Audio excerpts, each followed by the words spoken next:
Teman-teman sekalian, kita berjumpa lagi hari ini masih tentang membahas tanaman dan bagaimana peluang pertanian di Asia Tenggara. Kalau kita melihat dari data yang ada, Vietnam menjadi negara terbesar pengekspor beras di dunia. Di tahun 60-an, negara Vietnam mengirim para akademisinya untuk belajar pertanian di Indonesia. Tetapi hari ini berbanding terbalik dengan yang dilakukan oleh Vietnam di tahun 60-an karena pertanian dari negara Vietnam cukup jauh meninggalkan Indonesia yang masih mengimpor bahan baku dan beberapa jenis kebutuhannya. Teman-teman sekalian, ada 60 juta jiwa penduduk desa Vietnam berkontribusi mengembangkan pertanian di Vietnam. Ada tiga cara pemerintah Vietnam untuk meningkatkan kemampuan dan kemauan para masyarakat atau petani Vietnam sehingga mereka mampu berkolaborasi meningkatkan produktivitas pertanian mereka. Yang pertama, Vietnam menerapkan insentif produksi.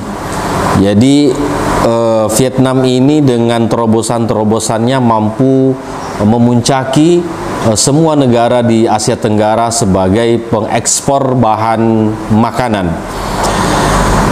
Jadi insentif yang mereka berikan ini berupa bantuan benih, sarana produksi, penyuluhan atau pendampingan, dan bantuan alat mesin produksi. Sebenarnya ini juga sudah diterapkan oleh pemerintah Indonesia melalui Kementerian Pertanian. Tetapi melihat jumlah yang disalurkan dengan jumlah penduduk ini sangat timpang dan kalau menurut analisa kita itu tidak sampai dengan 10% dari jumlah kebutuhan dan jumlah petani yang ada di Indonesia. Yang keduanya, insentif harga, di mana pemerintah Vietnam menerapkan aturan bahwa petani harus memperoleh keuntungan minimal 20% dari seluruh biaya yang petani Vietnam keluarkan, baik nanti pembeliannya dilakukan oleh pedagang atau pengumpul, BUMN atau BUMD, koperasi ataupun pasar. Jadi semua hasil produksi yang dihasilkan oleh petani Vietnam itu wajib untuk untung 20% minimal. Nah, berbeda kita dengan di Indonesia. Harga itu tidak jelas. Harga mungkin pada saat panennya tinggi, tapi begitu kita sudah memproduksi atau sudah panen, harga sudah hancur-hancuran. Nah, ini yang berbeda dengan negara Vietnam. Kalau Vietnam ada penjaminan pembelian, ada penjaminan keuntungan yang akan didapatkan oleh petani Vietnam minimal 20%. Kita contohkan misalnya dia menggunakan HPP produksi 50 juta, maka dia akan mendapatkan keuntungan 20% dari 50 juta itu. Nah, kurang lebih kalau kita hitung berarti dia mendapatkan keuntungan sekitar 10 juta. Ini minimal. Artinya kalau dihitung bahwa tidak mungkin petani Vietnam akan mengalami kerugian karena jaminan profit sudah ada dan mereka pasti dapatkan. Itu keuntungan terkecilnya. Nah, bagaimana ketika harga memang bisa dinaikkan sehingga margin dari produksi yang mereka lakukan itu bisa lebih tinggi daripada yang diberikan insentif oleh negara Vietnam. Yang ketiga adalah insentif perpajakan. Nah, pemerintah menanggung pajak terhadap lahan yang digunakan untuk budidaya padi dan jenis tanaman yang lain, dan menanggung pajak pengairan atau irigasi sehingga ongkos produksi tidak lagi terbebani oleh kedua pajak tersebut. Nah, ini juga menarik karena dengan adanya insentif seperti ini, minimal dia sudah tidak terkena pajak. Seperti misalnya kita di tanaman pangan. Tanaman pajak itu mempunyai kewajiban membayar pajak 1,2% per satu kali panen. Nah, ini kan sebenarnya kalau dihitung dengan harga yang tidak pasti, ditambah lagi ada kewajiban pajak, nah ini petani semakin mengalami banyak beban. Karena kecuali kalau memang harganya sudah cukup tinggi, banyak margin yang didapatkan, saya rasa dengan membayar pajak 1,2% ini tidak ada masalah. Tetapi bagaimana ketika harga sudah jatuh, keuntungan pun boleh dikatakan tidak ada, ditambah lagi ada beban pajak yang harus dibayarkan. Nah, makanya kalau dari pemerintah Vietnam sudah menghilangkan pajak itu, dia diberikan insentif atau disubsidi oleh negara untuk membayar pengganti pajak itu. Kementerian Pertanian dan Kementerian Desa dari negara Vietnam ini berkolaborasi, karena pada hakikatnya pertanian itu memang 90% dilakukan di pedesaan. Nah, kita melihat pada wilayah kita atau negara kita di Indonesia ini hampir tidak satu jalan antara kementerian satu dengan kementerian yang lain. Kalau misalnya di tanaman porang, hubungan antara Kementerian Pertanian, Kementerian Perdagangan dengan Kementerian Perindustrian itu tidak ada kolerasi, sehingga di Kementerian Pertanian menganjurkan untuk menanam porang, tapi di Kementerian Perdagangan ini sangat lamban untuk mengurus bagaimana ada market di luar untuk bisa menyerap hasil produksi dari tanaman porang ini.